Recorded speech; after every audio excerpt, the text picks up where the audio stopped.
body responds to long periods in microgravity, while he extends the permanent presence of Americans in space into its 30th consecutive week. It's been 30...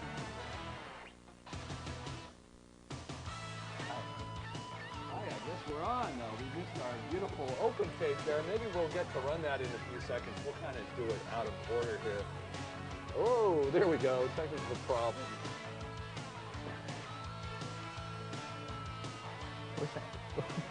Okay, we're on again. Oh, that was a beautiful thing. You can cue that tape up to about 4 seconds there from the beginning, and it should come on soon after that. But this is In the Zone. It is In the Zone, and I'm Dave Taddy. And I'm Mark Timberman. And welcome. It's Friday morning, the 18th. It's my mom's birthday. She's not watching out there. She won't buy cable to watch us. So. But we did, when we were taping the open tape, she was there. Was she not, Dave? She was there. To Dave's amazement and compunction. Whatever. Okay, they've got the open tape. You want to look at that? Sure. I think that's pretty good. Okay. Let's see what it was. Here we go. I don't know.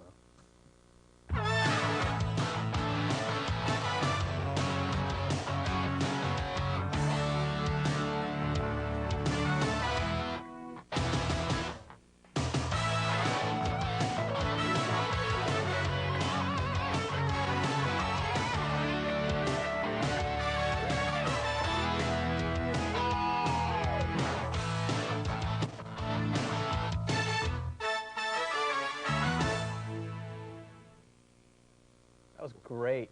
Welcome to In the Zone, and we'll forget about the first 2 minutes of the show, and we'll start all over again. I'm Dave Taddy. And I'm Mark Timberman. And we talk about high school football and the Pee Wee football here in Fremont, and a little bit about the pros. All that we're going to say this week is the 49ers play Sunday against the Cincinnati Bengals in San Francisco, and the Raiders, who are 3-4. If they win this Monday night against the Chargers, they will be 4-4 and Super Bowl contenders once again. You think so, huh? Well, I don't know. Okay. Let's move on to high school football. High school. Forget the whole pro thing. We got more important things, Dave. We do. And starting off on, was it Friday evening? Pinole Valley? Sure. Against Kennedy. Roman Kyle, he had a 38-yard touchdown run and a 25-yard run in Kennedy's loss. It was Pinole Valley 38, Kennedy 7. Kennedy only had 57 yards rushing, Dave. What's going on with that? I don't know. They're kind of stuck in the mire there, I think, and they can't quite get out of it. Newark Memorial, they took on Mission San Jose, and they beat Mission 21-7. Jason Grant is unstoppable. 48 and 24-yard runs, and he had 17 carries for 129 yards in that game. And Joe Gutierrez hit J.C. Meyer on a 19-yard touchdown play, and Grant made a catch on a two-point conversion to complete the scoring for Newark Cougars. And Logan actually took care of Irvington. They Macarena'd? Was that the term you were using earlier? This is a Macarena-free zone in here. But James Logan did beat Irvington 48-0. And I think it's, yeah, he's the guy that Willie, if you watched last week's show, Willie from Willie's Barbecue, he actually works over at Willie's Barbecue in Newark. But he goes to school in Union City. Charlie Smith does? I think so. Yeah. And no. Which one? This guy, Roy Williams. Roy Williams. That's who it was. Works for Willie's Barbecue. You go out there, out to Newark, yeah, and you can see him. Maybe he'll cook you up some ribs. I think he broke a few the other night, maybe. Tim Nelson blocked a field goal attempt for Logan and ran the ball back 84 yards for a touchdown. And Charlie Smith, the aforementioned Charlie Smith. You can't stop him. He blocked a punt. Not only did he block it, he recovered it. And went in for a touchdown, did he not? That's right. And he also scored on a 26-yard run and finished the game with 84 yards on 10 rushes. How do you know all these statistics, Dave? I need to know. Well, you spit them out. We have a fine local paper. With No. my ears falling off here, like Van Gogh in the morning. There's this fine local paper called the Argus, and every week you look in that and you find out exactly what's happened with the high schools. You get the standings. You're all set. That's all that you need to know. And we just copy these down and change the wording a bit. Yeah, kind of write it into our own style, and there we go. And the Saturday night game, the TAC game. Washington and American. Your alma mater was? Well, American. American. And that was the big game. You said that was the big game every year. That was the big game. When I was in high school, that was like the big game of the season, you know. But not so big anymore with Logan just running away with the MVAL. Well, Dave, I got to tell you, I went out there. I didn't know this. It was the homecoming game. Oh, those are the best. Well, I mean, other than the football that's happening, you got a lot of diversions in the homecoming game. You got the king, the queen, the court, the cars, all that kind of stuff. Normally at halftime, they're selling these, what they call 50-50 tickets. Okay, what are those? It's more or less a raffle. You buy a ticket, and say $200 of raffle tickets get sold. The winner gets 50% of that, and the school gets the other 50%. That's a pretty good deal. That's usually what happens at halftime. But this halftime, I have to find out that the juniors won Best Decorations for Spirit Week. What's that all about? The juniors won. The seniors always win. I thought it was a fix, but maybe not. Oh, and according to my sources, there was a little animosity between the two, and they were going to rumble on Saturday night. But nothing happens. Oh, well, that's good. You don't but want the to game, see rumbles. Game was okay, though, Dave. It's a game. It was a game. You got to have fun. Sure you do. You got to go out there and have fun. American, like 3 players were ejected from the game, and they weren't having so much fun. They just got to relax, you know, play the game, enjoy it, maybe a little experience for when they go on to college, and maybe one day, you know, they can be making some money in the pros. Dave, are you drinking coffee today or tea? I'm drinking water. Water? That's all that the budget can afford. Take a drink there. Because, Dave, I like coffee and I like tea. It's like the Blues Traveler says. Okay. But it doesn't matter. Anyway, should we look at the tape? Do we have a little visual? Tape here. A visual of the Washington American game. And that should be in VTR2 there. Whenever they get a chance. And they can roll the tape. But the game was just great. And there it is. As you can see, it's just a wonderful evening at TAC Stadium. Beautiful moonlit evening. Brian Glock there for Washington. Ooh, pass looked like he threw that straight interception. Up, and it's intercepted. And this is homecoming for American, and this is actually at TAC Stadium, which is on the Washington High School grounds. So it's kind of an odd homecoming. Yeah. But as you can see, you know, they didn't care. Here's Washington right here, and this is the drive, first touchdown of the game here. And they're pounding out the ball on the ground more or less the whole game there, Dave. Now, is Washington a big running team here? They actually, both of the teams threw a lot this game, but they were they ran a lot too. I think it's about 50-50 split. I think this is the play where they punch it in for the points here. Boom. Yeah, that's right there. That's across the goal line there. They're celebrating there. They got red, white, and blue. And this was the game of the missed extra point. Okay, 0-0-6. And here's actually the eagle, the American eagle. That's a pretty good-looking eagle. Sure it is. It's not so tattered and torn like when I was there in high school. Ooh, there's a run back for American. Pretty good run. Yeah, and that sets up the cheerleaders to cheer. See how that works, Dave? That's pretty good. Right hand's up, peace sign, and do the twist. Spin around. And get in the camera shot. There you go. And there's a little kid enjoying the game. Just enjoying the game. What kind of food would you buy a kid that age? Pretzels. I'm thinking like maybe a corn dog or something like that. Here's American going to the air once again, and you know, walking the tightrope there. Love those uniforms for Washington. All red. They're all red. You can't miss them from an airplane. Yeah. So if you're flying over, maybe going to Hawaii or something like that, you can actually look down, and if Washington's playing, you'll see them on the field. I think we're having the Crips on next week. They're actually going to be playing. Ooh, there's another one. Punches it in. 0-6 again. They go to the air. Another interception here. American this time. Washington. No, that was American that intercepted it. No, that's Washington in the red, you see. Yeah. Washington's in the white. There's Brian Glock. Ooh, boom again. What a catch. Number 7. Fremont's finest were in attendance. And the cheerleaders at halftime, Dave. Always my favorite. This is where they announced the whole Spirit Week winners. And the kids were enjoying it in the end zone there. Ooh, he cut now watch that the with kid his now. face. He cuts, and he's going to get just nailed here in about 2 seconds here. Go down, go down. I think that the whistle should have blown much earlier on that. And the marching band, Dave. What halftime would be complete without a marching band? And this, I've never seen this live, this baton deal. And then there's the king and the queen. It's a nice crown. She's actually holding a camera She there. is. She's one of our on-site reporters. Nice tackle there. And they went to there. Now, this is the play of the game, Dave. Watch this. Very controversial. Did he have control, Dave? What's your opinion? I'd have to see that on instant replay, but the referee was right there. I think he had that all the way. Now, this is American in the red. Americans in the red. And that's Pat Schmeckel. Pat Schmeckel? Was that Schmeckel? That's Schmeckel. And it's another pass from Schmeckel. He had another interception here. He completed 7 of 17 passes, had 138 yards, and he had a 34-yard touchdown pass to receiver Marvin Stickle, not Schmeckel, but Stickle.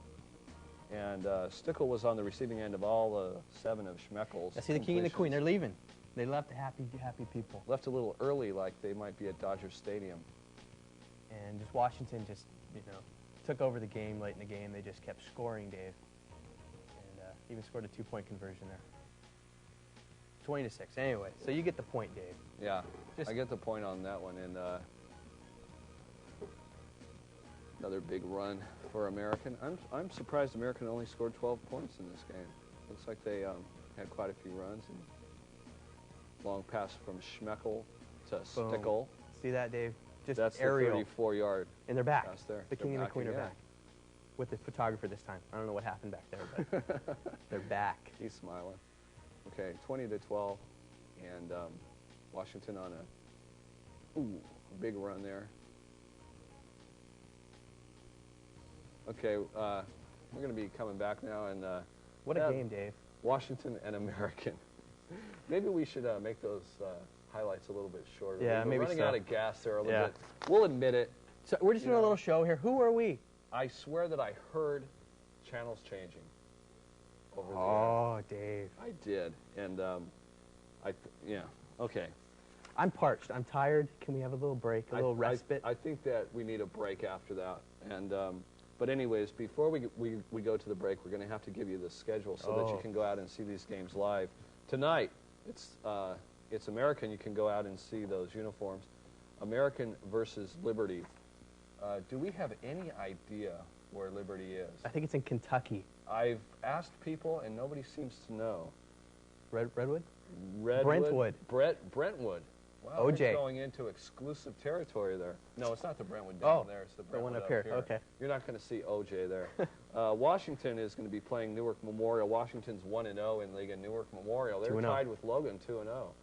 So they might be keeping up there. Swift. Is that the name to remember? He's the coach and the AD over there.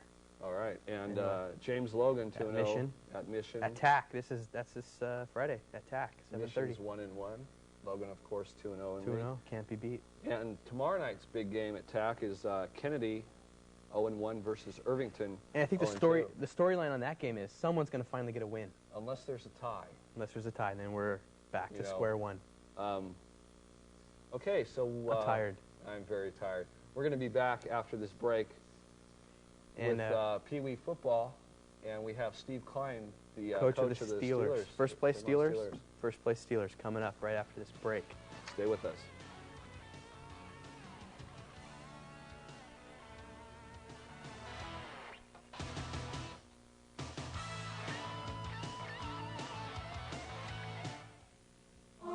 Only one thing protects your right to worship your own God. Lets people say whatever they want. Lets you read and watch whatever you please. Gives everyone the right to assemble and petition the government. And that one thing is the mighty First Amendment, the amendment that keeps us free. For a free guide to your First Amendment rights, call 1-800-815-5335. My dad showed me the difference between collecting coins and saving money. I thought he'd been collecting U.S. savings bonds. He was really helping to ensure the future. His and mine. These books don't just enlighten, they empower. In my family, learning is everything. And with the help of U.S. savings bonds, my children will have their chance to learn, just like I did.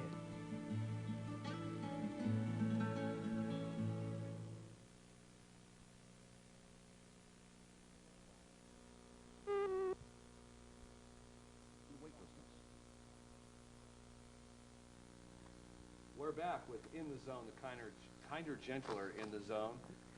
This is our third show, and we're working out the bugs. We are working out the bugs. We're still on the news set, following that fine morning show. And right over there is our set. Can we get maybe a shot, maybe at a later time? Just a shot of the. That's what we're working on. Shot of the set over there. See that? It's not quite complete. It's going to be in that. Look at that. That's what it will look like. That's a virtual reality of what it will look like. Okay, and anyway, we got Steve Klein here for the Fremont Steelers. It's not Chuck Knoll, not Bill Cowher. Those are the coaches that I can recall from the Steelers. The only two I remember. Yeah, but it is. What's it like being a coach in the Fremont Football League? It's a lot of fun. People don't give kids a lot of credit. They actually do a pretty good job for you. You know, I won't ever go up to an older division team, but the younger division kids are a lot of fun. They're a lot of fun. They do some funny things out there. What's the age group that you work with? We have 9.5 to 12-year-old kids. Okay. Some 8-year-olds in the past, but they have to be pretty good. You guys are in first place. Right. Right. And how many games have you won so far? We're 6-0. 6-0, undefeated. Right. You can't go wrong with that, Dave. You got a big game this weekend coming up. Big game with the Rams. Like I said before, it's always seems to come down to us and the Rams. So they're 6-0 also. So it's the last game of the regular season. We actually have a highlight of the Rams. Yeah, really? Playing the 49ers. Can I have a tape? 49ers. I don't know. We'd have to clear that through NFL there, or FFL, as it's known here in Fremont.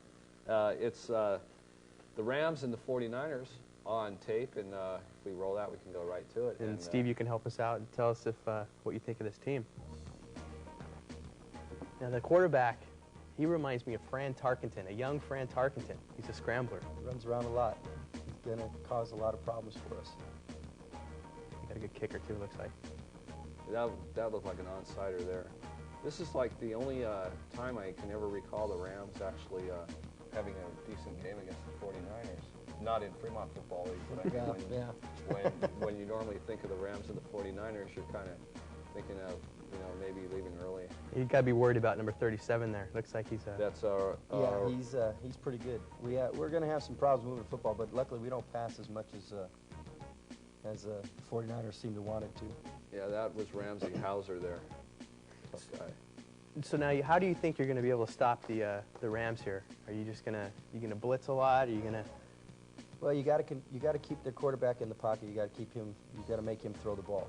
That's my philosophy on the whole thing. He starts running around like this, and he's going to cause us a lot of problems because tackling in the open field with these kids is an adventure. Yeah, it looks like they've got a great. They looked all around to me. They've got the running game going. They've got the. They go to the air a lot too, like this. Boom. Yep. All the games I've been to, I haven't seen a team been able to catch like the Rams do. I mean, except for your team, you guys had a good core too. Yeah, we've got. We should be all right this week. I'm pretty confident. We've had a pretty good week of practice so far. Had a couple problems with a couple kids not showing up as far as starting, but they had a little problem in their family. So hopefully they'll be back this weekend. But the Rams are going to be very tough. It's always a fun game. It's always a fun game. And where do you rank the Eagles in comparison to the Rams and yourself?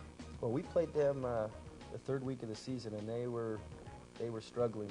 They lost their first two games to the Rams and then the Redskins, and then they played us. And I'll tell you right now, they were the best 0-3 team I've played. They're real good. They're real good. They've got some people in the backfield that can really run the football, and they're big and they're strong. Okay. So do you think the final game, do you think that's going to come down to you and the Rams? Is that how it's set up to work? Right now, that's the way it would be.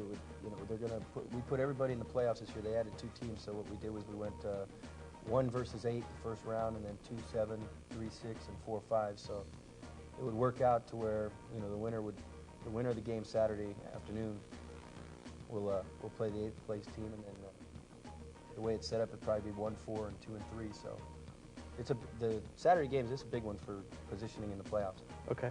We have someone actually in the control room that is very well versed on football. Okay. His name is Jamie Datz. He's actually directing, I think. That's right. And he knows a lot about football, and he's going to give us his pick for the game, the Rams and Steelers. Jamie, do you have a pick for us? The Rams. The Rams. Uh-oh. What do you think about that? Playing contrarian. Oh. I would have to differ with him with that opinion, but I'd have to, being that I'm on the other side of that. As far as being referred, last week we referred to the other team on the show last week, which didn't sit well with our kids. Our kids were not happy about that. Which one of us said that? I don't remember who it was. It doesn't the other team. Yeah, the other team that was on the. But hey, we've been looked over for a few years now, so you guys we'll are kind of the black sheep of Fremont football, eh? I guess you could say that, probably. That's probably a good statement to make. Wow. It's been that way for a while. Run us through a typical practice that you have. Practice. What time do you get there? What kind of things? How many coaches? What kind of drills? That kind of thing. Okay, we typical day of practice. We start at 4:30, so I show up at 4, making sure that when all the kids get there, they if they have to get taped, whatever. We start practice right at 4:30. I actually take attendance. We have a perfect attendance award at the end of the year. Right now we got 5 kids that have made it through the whole year. Then we start our exercises, and we do some exercises. Then we do a team lap, and we sing a song that one of our coaches a few years ago made up for the kids. Can you help us out with that? I couldn't do it. If I had one of the kids on the team up here, I'd be sure that they could help you out, but I can't remember it all. And then we go into what we call dailies, where we have 6 coaches that break off into 3 different drills, and we do some stuff with bags and catching a football and blocking and that type of thing. Then we do some drills with the running backs and the receivers and the quarterback. We do a passing drill and a handoff drill with all of them, because we have to have backups for all of our positions, so everybody that's a receiver basically knows the backfield positions and the receiver positions and the quarterback position. Defensively, they go and they do tackling drills, and then we get together every day that we practice. We practice Tuesday, Wednesday, and Friday. Every day we have scrimmage of some sort with offense and defense. We go about 45 minutes of scrimmaging, and we're the only team that does that every day. That's every day. You practice every day? Well, no, we go Tuesday, Wednesday, and Friday. So kids that have played in the past years in this program, in the league, do these kids have a better attitude when they get to high school? Do you think that, when they play football and that kind of situation? I would like to think that kids from my particular program, I can't speak for the other programs, but from my particular program, I've been in it, this is my 8th year with the same team. And I would like to think the kids from my program go up and play the next level and then high school level, and I think they do have a respect for the coaches, and they'll listen and those things, because I don't allow a lot of things that happen at other places. Do some of those kids, or most of them, keep in touch with you and kind of let you know how they're doing, or?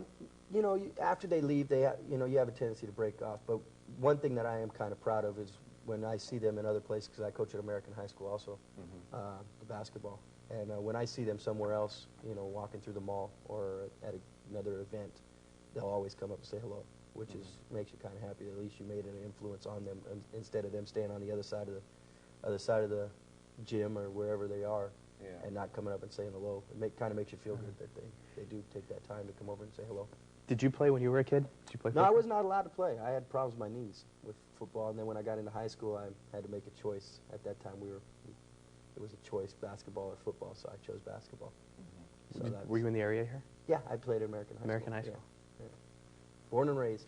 Born and raised in Fremont? Same here. Yeah. 35 years. We got a few scores from last weekend for some of the other games. The Broncos and the Patriots played, and Broncos won 42-12 over the Patriots. Guillermo Castro and Eric Williams, both running backs, played for me. they each had a touchdown. Guillermo played for us. Last Guillermo year? Castro, 2 years ago. 2 years ago. So he's a pretty good kid? Yeah. You want him back? I'd love to have him back. Love to have him back. So he's from the older league? Pound for pound, one of the hardest hitters I've ever coached. Oh, is that right? Oh, yeah. Oh, is he the number? He's on the Broncos, yeah. I think I know who you're talking about, yeah. Yeah. And Chris Wonderlay had a touchdown, and the quarterback for Broncos, Merzette Evans, he scored a touchdown. And Danny Boswell, Gene Church, Matt Klein, and Ryan Griggs led the Broncos offense. And on defense, can I mention the defense, Dave? Sure, please. I've got it written down. Chris Hodel, Bobby Stockwell, and Harvin Toledo led the defense, the Broncos defense, I assume. Yeah. And of course, the Steelers took care of the Bills 45-25. Yeah. Sean Poon, he's incredible. Yeah, he's one of. I had his older brother's going to play freshman basketball for me at American, and Sean has done a wonderful job with us this year. He's one of the best kids I've coached on the team this year. This is his third year, and I've got his younger brother also, so it's kind of a third generation Steeler there. We've had them all. Zach Pellis, 120 yards, and 2 touchdowns. Can't go wrong. Yeah, no, the backfield, I got a pretty good backfield. My quarterback does a real good job, and we had to struggle to get him back this year. But the 3 of them really run our team. I let the kids do most of the work, and they take care of things out there. I kind of let it run like a high school program would, I think, and I let those kids all make sure that they run things out at the field, practice field. And Matt Gonzalez had 13 tackles on defense. Brandon Kohler, 7 tackles. Jamie Sanchez, 6 tackles and a quarterback sack. Right. Nick Ballantyne and Kenny Johnson each had an interception. So you guys seem to stack up well against the Rams. So this is going to be a real good game this weekend. Yeah, should be a real good game. It's at 4:30 on Saturday afternoon at Irvington Park, right across the street from Irvington High School. Okay, and let me get a few more scores in here where we're kind of running short on time. The Raiders beat the Dolphins 25-8. Ilario Baloney threw a touchdown pass and also ran in for a touchdown. Carl Stewart caught a touchdown pass. Ahmad Silmi scored a safety. David Jester, interception and a sack. Matthew Dean and Paul Horning each had a sack.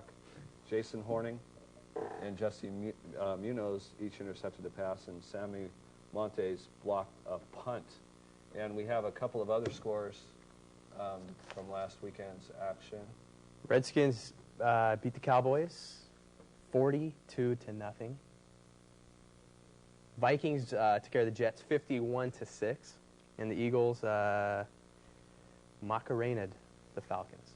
And we'd also like to thank the Eagles for appearing in our open tape. Yes, thank you, Fremont Football League Eagles. And it's the Fremont Football League Steelers, coached by Steve Klein, not the other team. Right. The Steelers. And thanks to Eric Lenhart for sending in the scores on those games. And we're out of time, so we're going to be back next week, same time, same station. And with women. Tell them, Dave. With women talking about football and other sports, and also women's football out of San Francisco. So it's going to be a good show. Stay with. Come back next week. 30 seconds. Thanks for coming on.